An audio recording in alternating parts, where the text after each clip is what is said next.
Bueno, buenos días nuevamente. Estamos en lunes 1 de febrero de 2021. Vamos a continuar con la temática del curso. Hoy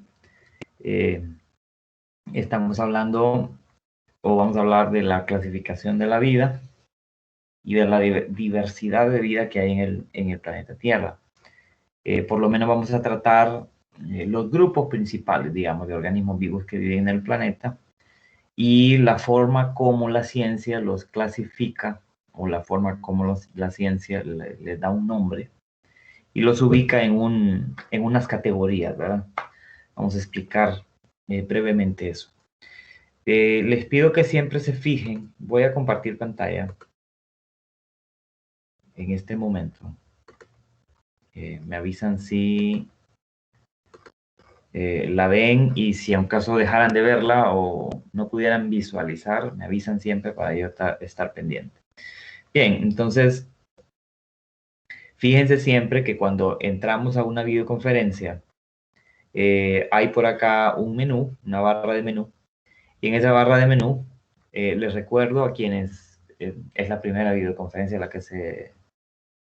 la que ingresan de este curso, aquí en Teams hay una barra de opciones, y en esta barra de opciones, aquí cerca del botón de compartir pantalla, hay tres botoncitos que cuando usted da clic acá, aparecen una serie de funciones. Una de ellas es levantar la mano. Cuando alguien al final de la videoconferencia necesita preguntar algo, puede levantar la mano acá.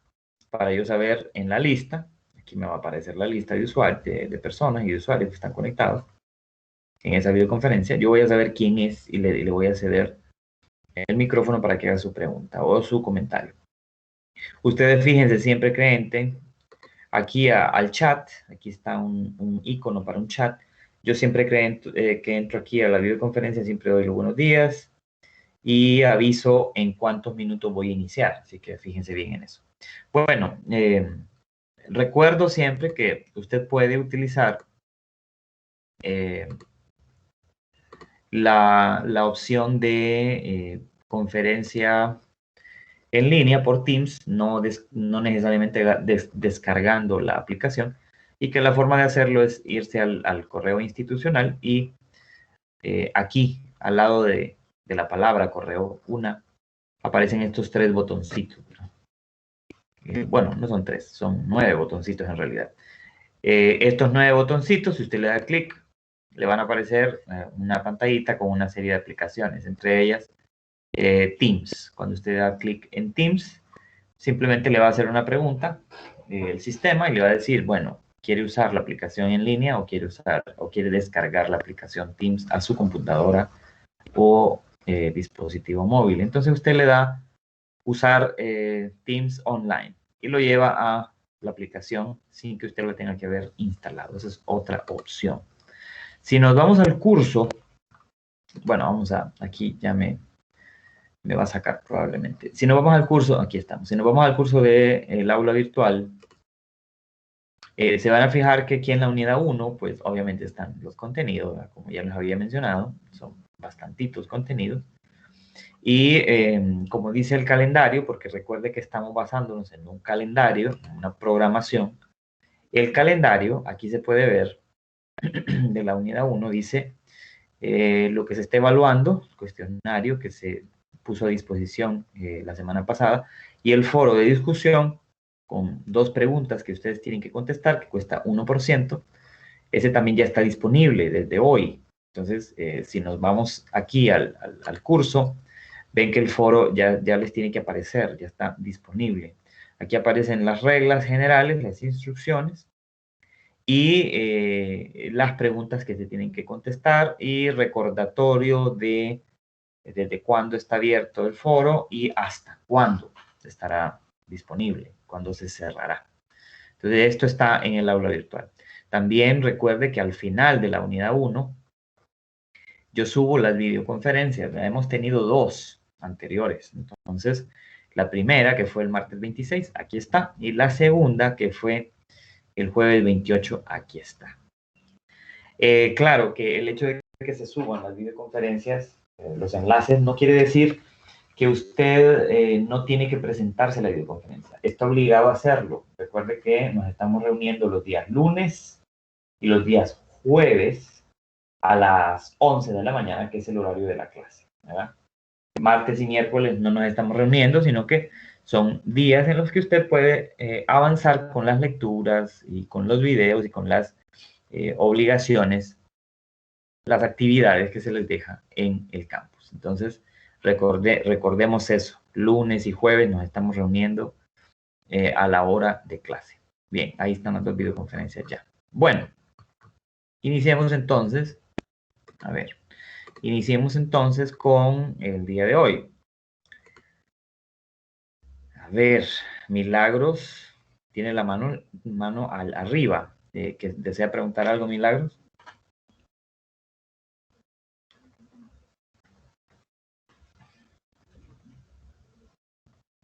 ¿Milagros? ¿Tiene alguna pregunta? No, disculpa, licenciado, no. Ah, listo.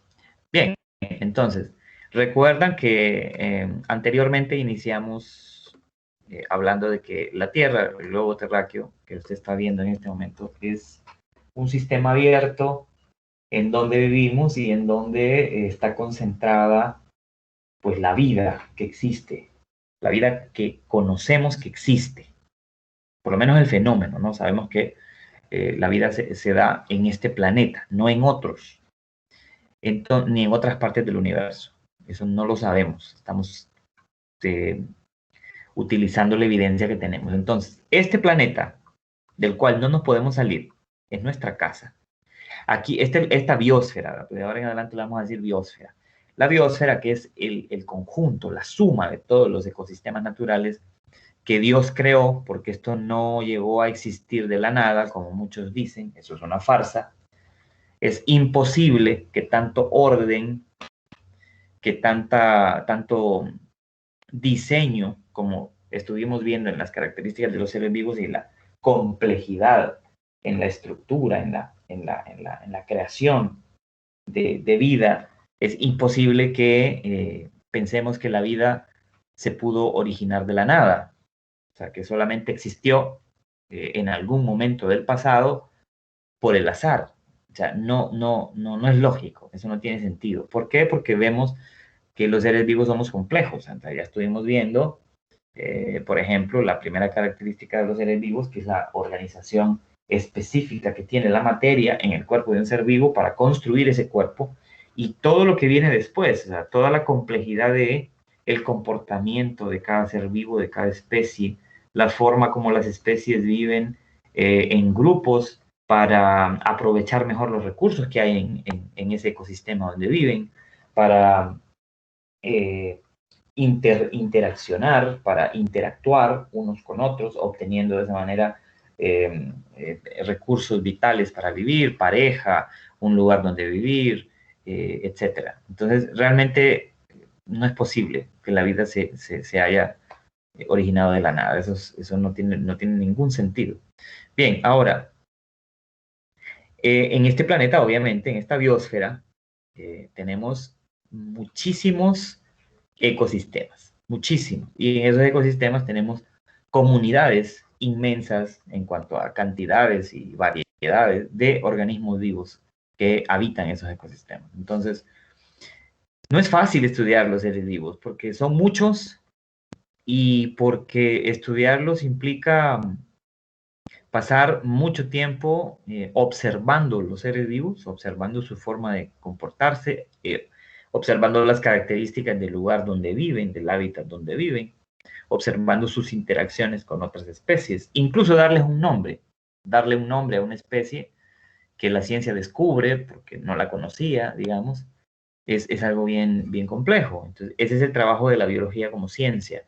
Recuerde que decíamos que es de clasificar, darle un nombre a los seres vivos, ubicarlos en una categoría de grupos por sus características en común, conocer los antepasados de esa línea de organismos, o sea, saber quiénes fueron los antecesores de estos organismos vivos que están ahorita coexistiendo con nosotros en el planeta, en la biosfera. Entonces, todo eso lo estudia la biología como una ciencia que se dedica precisamente pues a hacer eso, esa clasificación, ese ordenamiento y ese estudio de relaciones entre los seres vivos. Bien, entonces precisamente el día de hoy vamos a hablar de algo que tiene que ver con, pues con esto, con las ramas de la biología, ¿no? La biología es una ciencia natural bastante extensa en cuanto a todo lo que estudia, porque imagínense la cantidad de organismos vivos que hay en el planeta y la diversidad, pertenecen a diferentes grupos con diferentes características, entonces un solo biólogo no podría estudiar todo. Entonces, la biología como ciencia se divide en ramas. Se divide en ramas y, por ejemplo, vamos a ver aquí.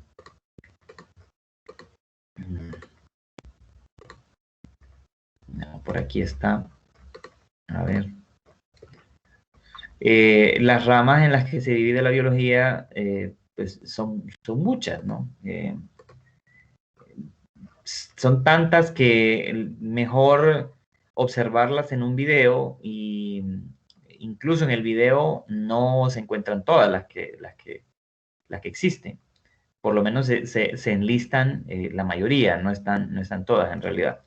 Entonces vea que aquí en un video que usted tiene ahí en el campus, que dice ramas de la biología, se muestra más o menos esa diversidad. Entonces vea que, por ejemplo, dentro de la biología hay subramas que estudian a los microorganismos vivos, ¿no?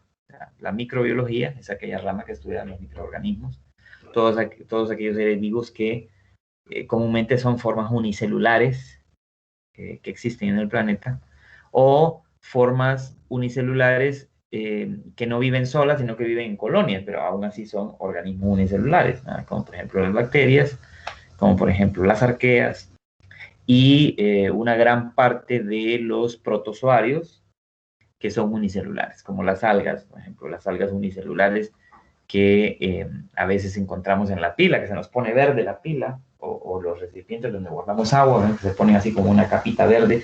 Esas son algas, igual que algas que viven en el mar o algas que viven en agua dulce, cuerpos de agua dulce, ríos, lagunas, pozas, etcétera. Esos son también organismos unicelulares y muchos más. O sea, organismos unicelulares hay muchísimos en este planeta.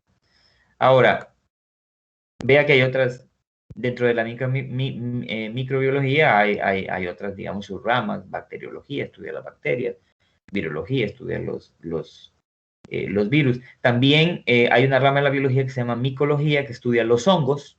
Hay hongos microscópicos y hay hongos macroscópicos. Microscópico, que solo puede ser visto o estudiado con un microscopio, y macroscópico, pues es tan grande como una seta, como la que se encuentra aquí, como la que se ve aquí en esta foto.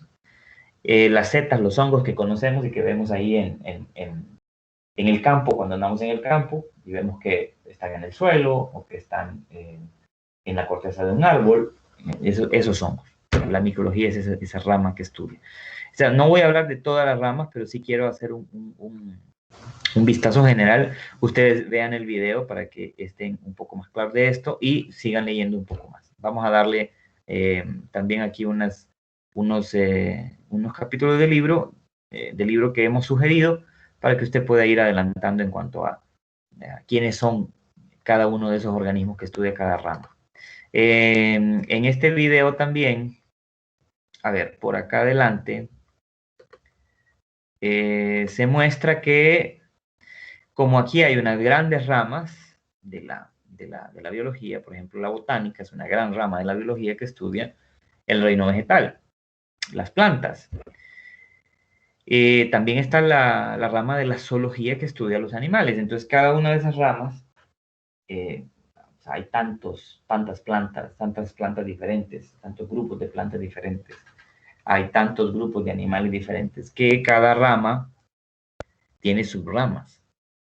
Entonces, en el video al final, usted ve, por ejemplo, que, como ejemplo, usted ve que cuando se habla de zoología, por ejemplo, el estudio de los animales, usted puede ver que hay muchos tipos de animales. Hay reptiles, hay anfibios, hay insectos, que son grupos de animales invertebrados, hay mamíferos, aves, etcétera. Y cada grupo de animales es estudiado por una subrama de la zoología. Entonces, ahí aparece en el video explicado de una manera muy simple, magistral. A esta diapositiva quería llegar. Entonces, vea que el estudio de los seres vivos, la biología como tal, se ocupa de estudiar todo esto. Entonces, vea usted lo que estábamos mencionando de la subrama de la micología, que estudia los hongos, la subrama de la anatomía, que estudia los órganos, los aparatos, los sistemas orgánicos que hay en el cuerpo de los seres vivos, la embriología, que estudia la formación y el desarrollo embrionario, desde que se fertiliza un óvulo con un espermatozoide y se forma un cigoto, hasta que se forma un embrión y luego un organismo completo. Los animales por la zoología, la ecología, que estudia las interacciones, la histología, que estudia los tejidos, esa organización de células que se forma en el cuerpo de los seres vivos, que se llaman tejidos, y cómo funcionan y por qué hacen lo que hacen. Genética, que estudia las variaciones en la herencia, la forma como se heredan las características, las adaptaciones que los padres adquieren durante su vida, cómo esas adaptaciones se pueden heredar o se pueden transferir a través de un flujo de información por el ADN hasta los descendientes. Eso lo estudia la genética. Y hoy vamos a hacer referencia a dos ramas importantes de la biología, que es, las que son la taxonomía y la sistemática. Vea que aquí incluso la sistemática no está, porque o sea, no son estas las únicas ramas o las subramas que tiene la biología. Pero hay muchas más. Entonces, aquí tenemos una de las que quiero hacer énfasis el día de hoy, que es la taxonomía. Y hay otra que se llama sistemática, que vamos a ver de qué se trata esto. Vea que la taxonomía es una subrama que se ocupa de la clasificación de los seres vivos. O sea, se ocupa de darle un nombre a los seres vivos que se descubre, que recientemente se conoce porque alguien lo descubrió, cómo se le deben nombrar, en qué grupo se le debe de clasificar, si es un mamífero placentario, si es un ave, si es un insecto, un artrópodo de insectos, si es un crustáceo, etc. ¿Por qué ubicarlo en ese grupo? De acuerdo a sus características. Eso es lo que hace la taxonomía. Y la sistemática lo que hace es estudiar, aunque no está aquí en ese diagrama, lo que estudia la sistemática es las relaciones evolutivas que hay entre las especies. Es decir, cómo están emparentadas las especies de hoy entre sí, genéticamente hablando, desde el punto de vista del ADN celular, desde el punto de vista de la genética. Eso es lo que hace la sistemática. Entonces, para hacer esto un poquito más claro, quiero, por ejemplo, mostrar esta imagen.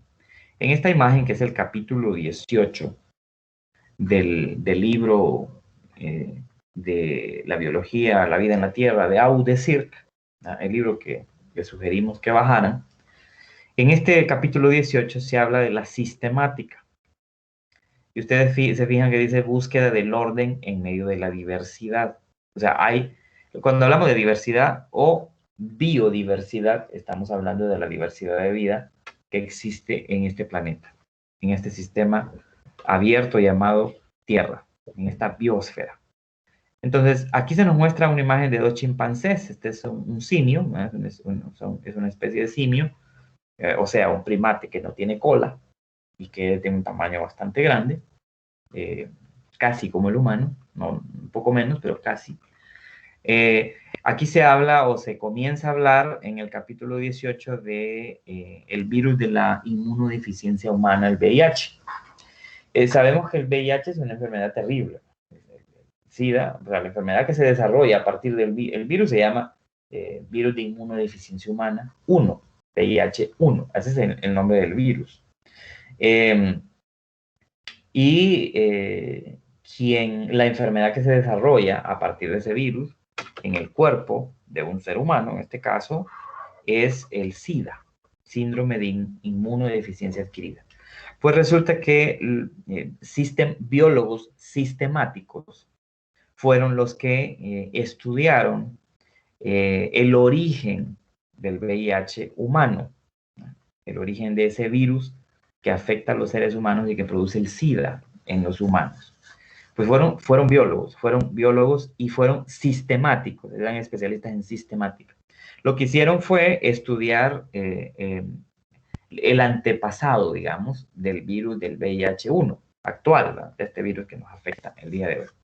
Estudiaron el origen o los antecesores, los parientes ancestrales de ese virus, y la conclusión a la que se llegó es que el virus actual del SIDA no está o no se originó de otro virus humano, sino que se originó de un virus similar, pero en otros primates, ¿verdad? En unos simios como el chimpancé. Entonces, ¿qué quiere decir eso? Bueno, al rastrear la sistemática, al rastrear la historia evolutiva, de dónde vino, de dónde evolucionó el virus actual del SIDA, se dieron cuenta los científicos que este virus se desarrolló inicialmente a partir de un virus de otro primate y que en algún momento de la historia brincó y mutó, ese virus ancestral mutó hacia los seres humanos y ahora pues el ser humano es afectado también por el virus del VIH. Entonces vean que lo que quiero decir con esto es que el sistemático lo que hace es rastrear con la genética el origen evolutivo que tienen las especies. Aquí en este capítulo de este libro, en este capítulo 18, perdón, de este libro, se habla tanto de la taxonomía como de la sistemática. Y interesante que, a diferencia de la sistemática, la taxonomía, mire lo que dice de manera muy simple lo que hace. Para estudiar, voy a leer esta parte de aquí, para estudiar y discutir los organismos, los biólogos deben nombrarlos.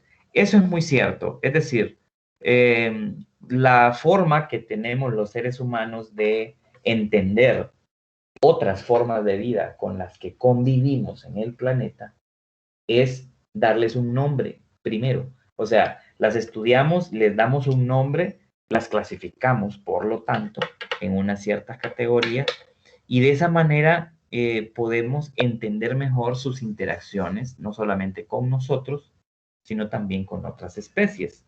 Entonces, la taxonomía en parte hace eso. Se descubre una nueva especie de un ave, por ejemplo, ya que tenemos aves aquí en la imagen. Se descubre una nueva especie de un ave, por ejemplo, y el taxónomo, que es un biólogo que se especializó en taxonomía, el taxónomo estudia las características generales de esa ave para poderla nombrar, para poderle darle un nombre y también para poderla ubicar en unas ciertas categorías. Porque aves hay muchas, ¿verdad? En la Tierra hay muchísimas aves. Y cada grupo de aves se divide por características, porque son diferentes, ¿no? No tienen las mismas características. Entonces la taxonomía le da nombre utilizando un método, por supuesto, no es un nombre que uno se le ocurra o a la persona que descubrió la especie se le ocurra, sino que es un nombre basado en un código que está escrito, un código que viene desde hace mucho tiempo atrás. De hecho, viene de 1700 y tanto, cuando este señor, que era un naturalista sueco, que se llama, bueno, realmente su nombre verdadero es Carolus Linneo, pero que en castellano o en español lo conocemos como Carlos Linneo.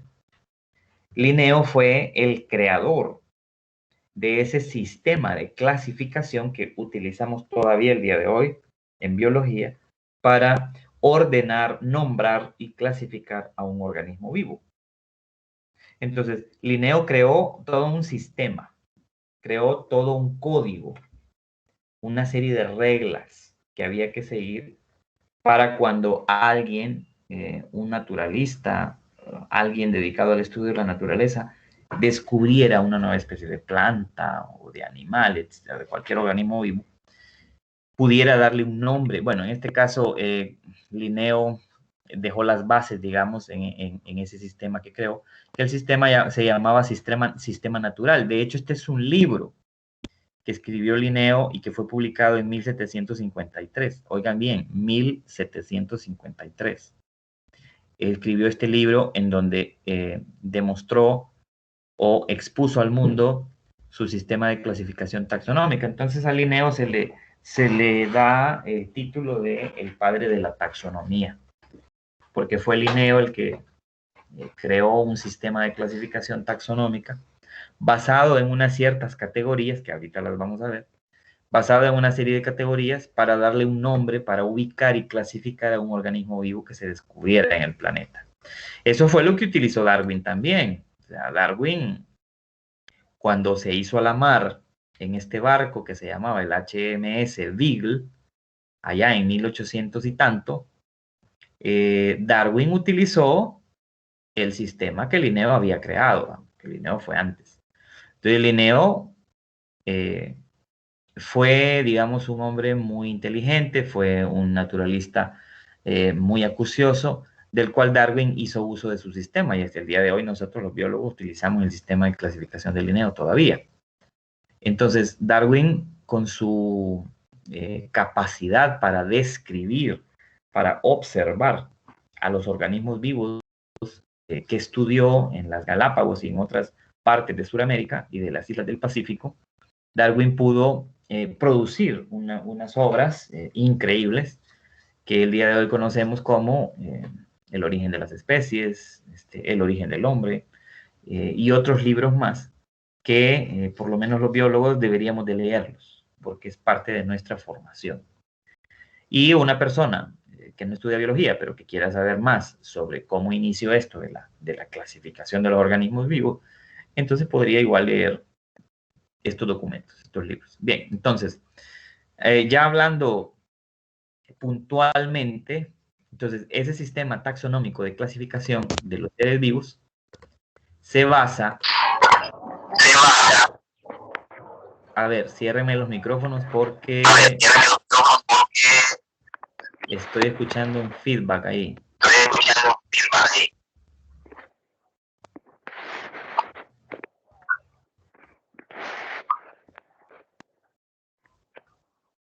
Bueno, voy a cerrar entonces los micrófonos yo porque no los están cerrando. Ya. Bueno, entonces continúo. Entonces estaba diciendo que los seres vivos se tienen que nombrar y se tienen que clasificar en categorías. Todos los organismos vivos que existen en el planeta, no importa a qué grupo pertenezcan, están clasificados en 8 categorías taxonómicas. Así se llaman categorías taxonómicas y son 8. ¿En qué se basan esas categorías taxonómicas? En características. Se tienen que observar las características de ese organismo para poder saber a qué grupo de organismos pertenece, para luego darle un nombre. Entonces, esas 8 categorías taxonómicas son estas que ustedes pueden ver acá. Estas son las 8 características. En el tiempo de Linneo, prácticamente solo habían 7. Luego, con el tiempo, se agregó una más.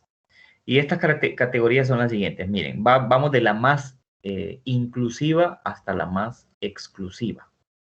La más inclusiva y la primera categoría a la que se debe de llegar para poder darle un nombre a un ser vivo es el dominio al que pertenece. Ahorita solo las voy a nombrar en general, después las explico. El dominio es la primera categoría taxonómica que debe de utilizarse para clasificar a un organismo vivo. El dominio, ahorita explico lo que significa. Luego viene el reino, debajo de dominio está el reino al que pertenece ese organismo vivo. Luego está el filo. Luego está, después del filo, está la clase. luego está el orden, luego está la familia, luego está el género y luego está la especie. Entonces, si usted las cuenta son 8. 1, 2, 3, 4, 5, 6, 7 y 8. En el tiempo de Linneo creó a partir de reino. Dominio no. Esta se agregó tiempo después. Pero ahorita les explico por qué. Hay que ver primero un diagrama muy sencillo, la verdad, muy sencillo, que habla sobre esos dominios. Los dominios son categorías muy, muy inclusivas en donde se ubican a todos los organismos vivos que hay en el planeta. Solo existen 3 dominios de seres vivos en el planeta. Únicamente 3, no hay más que 3. Esos 3, ahorita se los voy a mostrar. Esos 3 dominios son estos, que se ve aquí en la pantalla. No importando de que todos los seres vivos vengamos de un ancestro único en común, o sea, que todos tengamos el mismo ancestro en común, todos los animales, las plantas, las bacterias, etcétera, todos los organismos vivos que existen en el planeta, no importando si vienen de uno o de más ancestros en común, actualmente solo existen 3 dominios de seres vivos en el planeta. El dominio bacteria, en donde sí, claro, por su nombre, ahí vamos a ubicar a las bacterias, ahí están esos organismos unicelulares que llamamos bacterias y que son muy abundantes en el planeta, son los más abundantes que hay en el planeta. Luego tenemos el dominio arquea, que también son organismos unicelulares, son muy parecidos a las bacterias, que también son abundantes en el planeta, quizás no tanto como las bacterias, pero son abundantes. Miren que son dominios separados, o sea, son grupos separados, no son lo mismo, se parecen en muchas cosas, pero no son iguales. Y luego viene el otro dominio, que es el dominio eucaria. Entonces, esto para hacerlo más simple, cuando hablamos de organismos unicelulares, estamos hablando de organismos que son, pues, muy pequeños y que su cuerpo es una única célula, que solo pueden ser estudiados a través de aparatos especiales, los microscopios, pero también estamos hablando de organismos procariotas. El término procariota, cuando usted se ponga a leer más del tema, el término procariota se refiere a todos aquellos organismos unicelulares que no poseen el ADN celular protegido por un núcleo, sino que el ADN que contiene sus células están como flotando en el citoplasma celular, no están protegidos o encerrados en un organelo celular llamado núcleo. No tienen núcleo. Los procariotas no tienen núcleo celular que proteja, que envuelva, encierre al ADN celular. Entonces, ¿quiénes son los procariotas? Los dominios de organismos vivos procariotas en el planeta son las bacterias y las arqueas. Estos dos son procariotas. Y el dominio de los eucaria son, en vez de procariotas, son eucariotas. ¿Qué quiere decir eucariota? Que las células de esos organismos, los eucariotas comúnmente son, en su mayoría, los organismos multicelulares, no son organismos unicelulares, son multicelulares. Hay algunos unicelulares, pero muy pocos. La mayoría son multicelulares. Entonces, las células en los eucariotas poseen el ADN guardado, protegido, encerrado en un organelo celular que se llama núcleo. O sea que sí tienen un núcleo. De hecho, el prefijo griego eu, y carion, que también es griego, viene de, quiere decir verdadero, y carion viene de núcleo. Entonces quiere decir que los eucariotas son organismos que tienen un verdadero núcleo. Y los procariotas, pro es un prefijo que quiere decir antes de, carion quiere decir núcleo. Entonces procariota significa, para que lo entendamos, significa antes del núcleo. O sea, células que no poseían núcleo. Entonces, estos son los únicos dominios que hay. Ahora, veamos un ejemplo más claro de esas categorías taxonómicas. Vea, entonces, el dominio es, como yo les mencionaba, la primera categoría taxonómica y es la categoría más inclusiva. Cuando digo inclusivo, es que incluye a una cantidad muy grande de organismos vivos.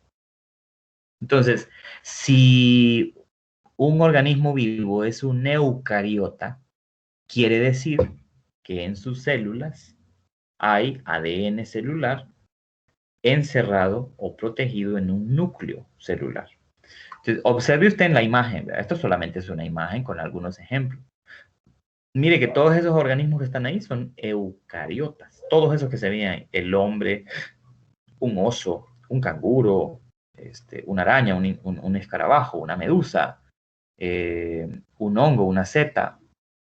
Incluso hay organismos, como les digo, unicelulares que son eucariotas porque tienen un núcleo celular, como esta clamidomona, es un organismo unicelular llamado clamidomona, que quizás las mujeres recuerden una enfermedad que se llama clamidiasis, ¿verdad? Es producida por este protozoario parásito que se llama clamidomona. Es un organismo eucariota y es unicelular. Entonces, es una de las excepciones, digamos, porque la mayoría de los eucariotas son multicelulares. Entonces, vea que hay una gama increíblemente amplia de organismos en un dominio. Ahora, si vamos hacia abajo, reino, que sería la siguiente categoría, es una categoría un poco más exclusiva, o sea, ya no incluye tantos. El reino, aquí estamos hablando, por ejemplo, aquí lo que vamos a ver es la clasificación del gato común. Estamos usando la clasificación como ejemplo del gato común, cómo se clasifica el gato común, pero podría ser cualquier otro ser vivo. Entonces, el gato común es un eucariota porque está en el dominio eucaria. El gato común está en el reino animalia, es un animal. ¿Qué hace que un organismo sea un animal? Pues muchas características. Es un organismo multicelular, es un organismo heterótrofo, es decir, que no puede producir su propia comida, sino que tiene que buscar la comida en el medio donde vive o incluso capturar su comida para poder alimentarse. Eso quiere decir que un animal. Animales tienen muchas características.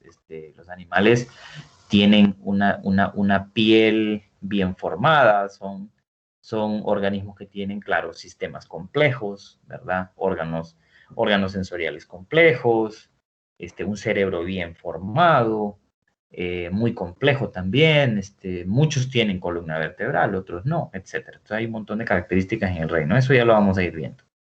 Entonces el gato es un animal porque está en el reino animal. Esto está escrito en latín, por eso es que usted ve que dice animalia.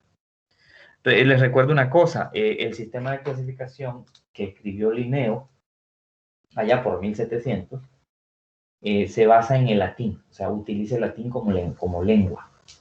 ¿Por qué usa latín? Bueno, porque el latín se dejó de utilizar como lengua que se hablaba en un lugar, en un país, en una región del mundo. Se dejó de utilizar hace mucho tiempo. El día actual, ni siquiera el Vaticano utiliza el latín, ya casi nada, ya casi no lo usan, el latín. Entonces la ciencia biológica, Linneo, muy inteligentemente, utilizó el latín porque ya en ese momento era como una lengua muerta, ya no se hablaba como lenguaje en los países de aquel tiempo. Entonces, el latín, todos los nombres científicos y toda la clasificación taxonómica, toda la taxonomía, se basa en el latín, en los nombres y en la nomenclatura latina. Por eso es que vamos a ver los nombres en latín. Pero, por supuesto, yo los digo en castellano porque así usted lo entiende mejor. Animalia es animal en castellano. Luego del reino viene el filo, es una categoría. Vea que en el filo ya hay menos animales o menos organismos. Es porque el filo es más exclusivo todavía, o sea, hay menos. ¿Por qué? Porque ya solamente están aquellos organismos que comparten esas características de ese filo. El filo en donde está el gato es el filo de los chordata. Chordata está en latín. Lo que quiere decir chordata es cordado. ¿Qué es un cordado? Es un animal que tiene un cordón nervioso, o sea, un cordón de nervios que vienen desde el encéfalo, en su cabeza, conectados a su cerebro, y que van por toda la columna del cuerpo hacia todas partes del cuerpo de ese organismo. Eso es un cordado. Tiene un cordón nervioso central, una médula, lo que nosotros conocemos como una médula espinal. Todos esos nervios que vienen desde nuestro cerebro y que están protegidos por las vértebras en nuestra columna vertebral y que se distribuyen a todas partes del cuerpo. Eso es un cordado. Entonces el gato es un cordado porque está en ese filo. Así como lo está el oso, el mismo hombre, una rana, un pez, porque todos estos animales que están aquí poseen columna vertebral y poseen un paquete de nervios, un cordón de nervios, una médula nerviosa de nervios que van desde su cerebro hasta todas partes del cuerpo. Miren que el gato está en la clase, esta es la otra categoría, clase, en la clase de los mamíferos. ¿Qué es un mamífero? Es un animal cordado, es un eucariota, que posee pelo, esa es su característica más importante, posee pelo y glándulas mamarias. De ahí el nombre, mamalia, mamífero, que tiene glándulas mamarias. Las hembras de los mamíferos poseen glándulas mamarias, los machos también, pero las hembras tienen glándulas mamarias funcionales para darle alimentación a la cría y que produce una secreción lechosa muy rica en proteínas y grasas. Entonces, eso es un mamífero. Un mamífero tiene esas características propias. Glándulas mamarias, pelo, y también los mamíferos somos animales homeotermos. Homeotermo quiere decir que nosotros podemos, o mantenemos, mejor dicho, mantenemos una temperatura corporal constante en un rango que ya habíamos hablado, entre 36 punto algo y 37 punto algo, para el ser humano por lo menos, grados Celsius. En otros animales el rango de temperatura varía un poco, pero siempre se mantiene la temperatura corporal en ese rango. Eso es lo que quiere decir homeotermo, que también otro término sinónimo es homotermo, o sea, la misma temperatura. Vean que los organismos que están arriba no son mamíferos porque no tienen pelo. Una rana no tiene pelo. Un pez no tiene pelo. Un ave no tiene pelo. Ni una tortuga. Solo estos de aquí son mamíferos porque tienen glándulas mamarias, pelo, son homotermos. Aunque las aves también son homotermas, pero mamíferos solo son esos que tienen glándulas mamarias, pelo y otra característica extra, digamos, de los mamíferos es que la mayoría, el 99%, paren a sus crías. La cría nace en una placenta. En otros organismos no pasa eso. Bien, luego viene debajo de la categoría clase el orden. El gato es un carnívoro, está en el orden de los carnívoros, o sea que come carne. Así de simple, no me voy a extender mucho más en eso. La familia del gato es la familia de los félidos, félide, o de los felinos, ¿verdad? Como nosotros conocemos. Hay felinos silvestres, muy grandes también, como el tigre, como el león, como el leopardo, como el chita, etcétera. Esos son felinos también, están en la familia félide, igual que el gato común o gato doméstico. Pero son más grandes y son un poco más fieros y viven en un lugar diferente, etcétera. Y aquí venimos donde la mula votó a Genaro. Esto es bien importante entenderlo. Las últimas dos categorías taxonómicas, el género y la especie. El género del gato es Felis. Dice, fíjense que los géneros siempre se escriben con la primera letra en mayúscula. Y la especie del gato es Felis catus. Miren que aquí para la especie se utilizan dos nombres. Un nombre genérico, Felis, que está aquí, este género, Felis, y un nombre específico, que es Catus. Entonces, el nombre científico de cualquier organismo vivo se divide en dos nombres realmente, que son el género más la especie. Entonces, eso es lo que hace el nombre científico de un organismo. Es un nombre doble, digamos. Es consiste del género y del nombre específico, del nombre genérico y del nombre específico. Ese es el nombre científico, lo que nosotros conocemos como especie. Entonces el gato es un Felis catus. Aunque el nombre ya cambió, porque la taxonomía cambia muy rápidamente, muy rápidamente. Entonces ya no se llama Felis catus, ahora tiene otro nombre, que es Felis domestica. Y eso ocurre en la taxonomía, porque la ciencia avanza, la ciencia descubre nuevas características, cosas que no sabía, nuevo conocimiento por la genética, por la biología molecular. Conoce nuevas cosas de los organismos vivos, aún de los que ya se conocen, y entonces modifica las clasificaciones taxonómicas. Entonces los nombres pueden ir cambiando a lo largo del tiempo, y eso es lo que ocurre muy normalmente. Ahora, en los capítulos de los libros, ustedes van a ver también que se describen de forma general las características de cada reino, porque es bien importante entender que también debemos de estar claros con los reinos. Desde niños nos enseñan en la escuela los reinos de la naturaleza, los reinos de los seres vivos. Entonces, solo para recordar un poco eso, quiero mostrarles por acá, creo que está en el capítulo 1, quiero mostrarles una imagen muy general de lo que son los reinos de la naturaleza. Actualmente los seres vivos estamos clasificados dentro de uno de 5 reinos. Ahorita se los muestro. Aquí está. Voy a hacer un poquito más grande esto. Bueno, aquí lo voy a reducir. Entonces vean. Bueno, existen en realidad 6 reinos. Es que antes eran 5, ahora son 6. Entonces mire, todos los seres vivos del planeta están ubicados en uno de 3 dominios. Recuerden, dominio bacteria, dominio arquea y dominio eucaria.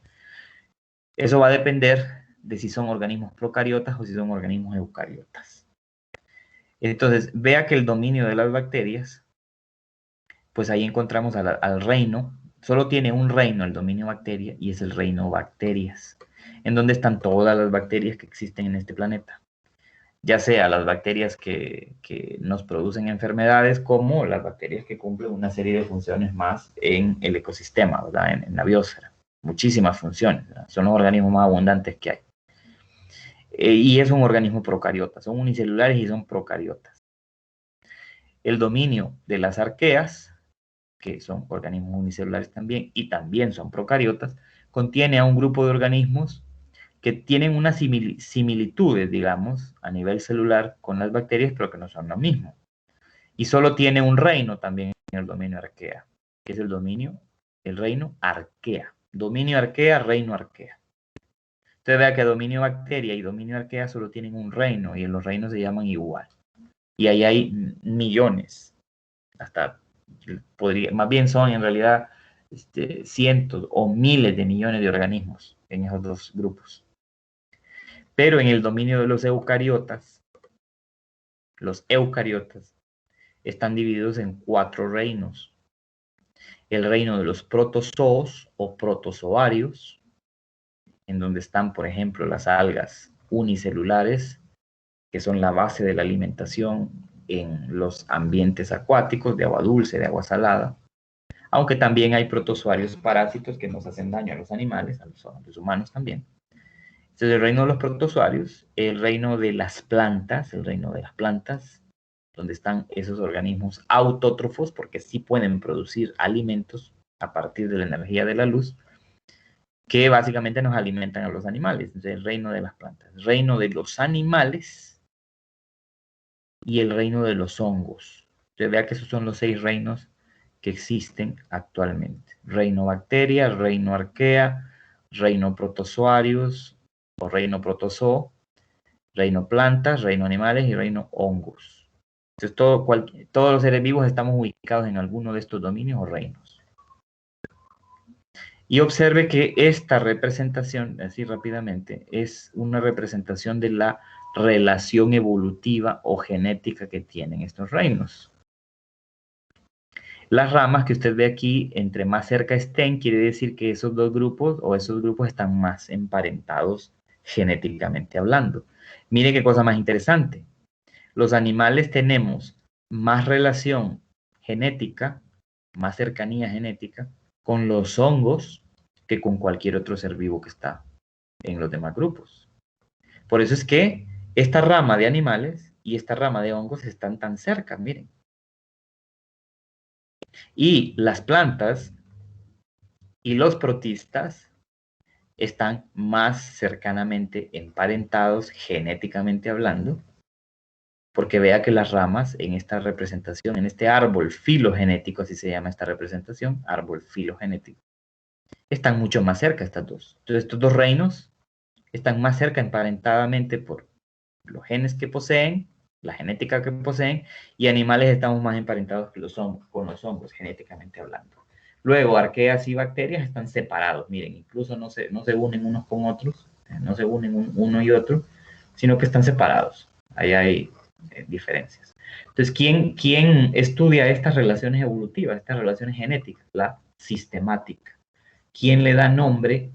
¿Quién describe y quién utiliza categorías taxonómicas para ubicar y clasificar a los seres vivos? La taxonomía. O sea, que son ramas diferentes, con funciones diferentes, pero complementarias en cuanto a su función. Bueno, terminamos ahí hoy. Obviamente, en los libros, miren, en el libro que yo les pasé, que es el libro de Audesir, que les recomendé, a partir del capítulo 18, se comienza a hablar de la diversidad de la vida. Entonces, si uno avanza en el capítulo, aquí en este capítulo 18 solo se habla de la sistemática y habla de la taxonomía y de la forma como se crean esos árboles. Usted no tiene que saber cómo se crean esos árboles, no. Échele un vistazo a las primeras páginas nada más, para que entienda lo que es la sistemática, lo que hace la sistemática, lo que hace la taxonomía. O sea, lea las primeras páginas, nada más. No lea todo el capítulo porque hay cosas aquí que no necesita saber en realidad sobre cómo hace la taxonomía o la sistemática, cómo construye esos árboles evolutivos o esos árboles filogenéticos. No, tal vez pueden leer la explicación de qué es un árbol filogenético. Eso sí sería bueno para que lo entienda mejor a medida que lo vayamos utilizando más adelante. Entonces, véalo, vea la explicación de qué es un árbol filogenético para que tenga una idea mucho más clara. Pero luego, en los siguientes capítulos, ya se empieza a hablar de cada reino de organismos. O sea, viene y aquí el 19 habla de los virus. O sea, los virus, aunque a veces los consideran procariotas, pero en realidad los virus no son organismos vivos. Por eso ni siquiera los mencioné antes. Pero entonces en el 19 habla de los virus. Luego en el 20 habla de las bacterias. En el 21 creo que habla de las arqueas. Entonces empieza a hablar de cada reino. Usted tiene que saber, conocer, aparte de las diapositivas que aquí se encuentran, ¿verdad?, de cada reino. Reino bacteria, reino arquea, protista, reino de los hongos, reino vegetal, las plantas, reino animal. Ahí están unas presentaciones que obviamente le explican de forma resumida la importancia y las características de cada reino. Sin embargo, es necesario que usted sepa un poco más de cada reino. Por ejemplo, en las bacterias, la mayoría de nosotros pensamos que las bacterias solo son dañinas o que los protistas solo son algas, y no es así. Hay muchísimos organismos ahí, e incluso el hombre utiliza mucho esos organismos unicelulares para todo, para la fermentación de comida o producción de comida, para producción de medicamentos, para todo. No digamos la importancia o las características de los hongos, ¿verdad?, o de los animales o de las plantas. O sea, hay mucho que saber, mucho que estudiar. Entonces, en los siguientes capítulos se empiezan a describir cada reino. Aquí viene con el reino de los protistas, miren, capítulo 20, me había equivocado. El capítulo 20 habla de los protistas. Examínelo, lea quiénes están en ese reino, qué grupos y cuál es la importancia.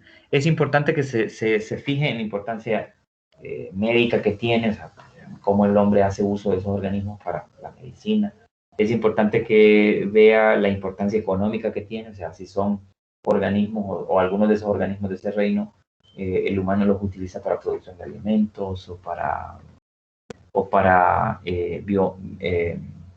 ¿cómo se llama? El desarrollo biotecnológico o para la industria química, etcétera. O sea, ahí hay muchísimas cosas que ver.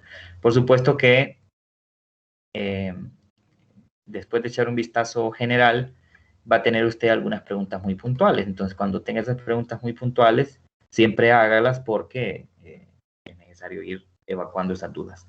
Entonces, para esta semana lo que usted debe ir estudiando es esa diversidad de reinos. O sea, cada capítulo habla de un reino diferente. Entonces, eso es lo que tiene que ir estudiando esta semana, los reinos de los seres vivos y sus características y su importancia. Bien, terminamos ahí. Si no hay dudas, buen provecho y nos veríamos hasta el jueves, pero si hay dudas, pues obviamente estamos disponibles a hacerlas. Si alguien se tiene que desconectar por alguna razón de peso, pues hágalo, ¿verdad? No tiene ningún problema. Sí, Milagros, dígame. Ya fíjese que yo no me pude conectar el jueves. Le iba a preguntar sobre el cuestionario, ¿cuántas preguntas trae ese cuestionario? El cuestionario son 100 preguntas y tiene 2 intentos para resolverlo. Aquí estamos en la página, en el aula. Aquí abajo está el cuestionario, pero fíjese que antes del cuestionario yo les dejé este documento que dice resolver antes de contestar el cuestionario en línea de la unidad 1.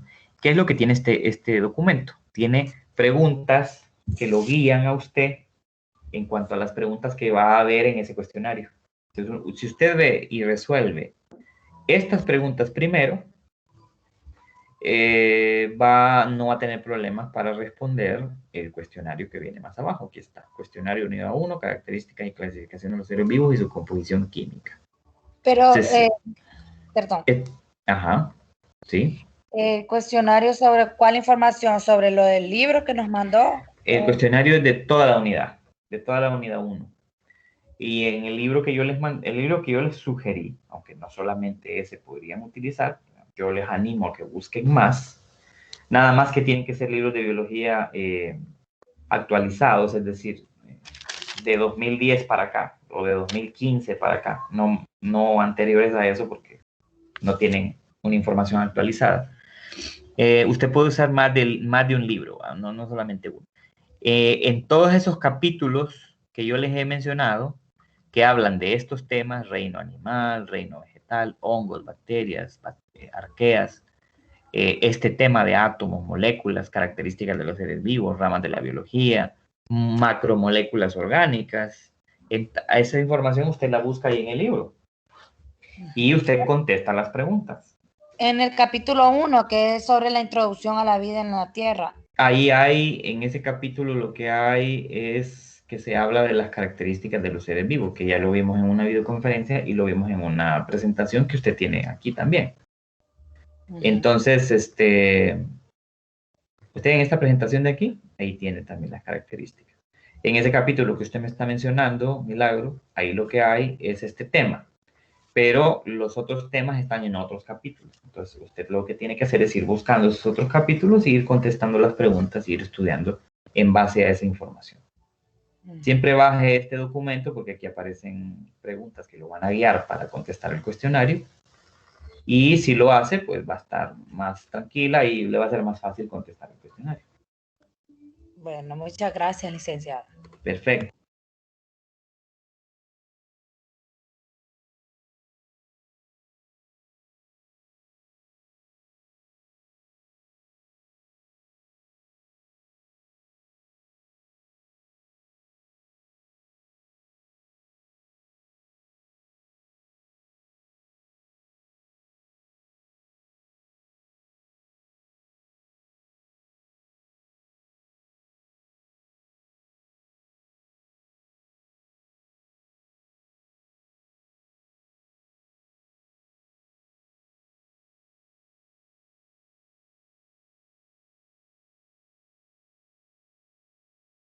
Disculpen que por un error me desconecté, pero Pero bueno, entonces buen provecho, si ya no hay nada más. Buen provecho y nos veríamos el jueves.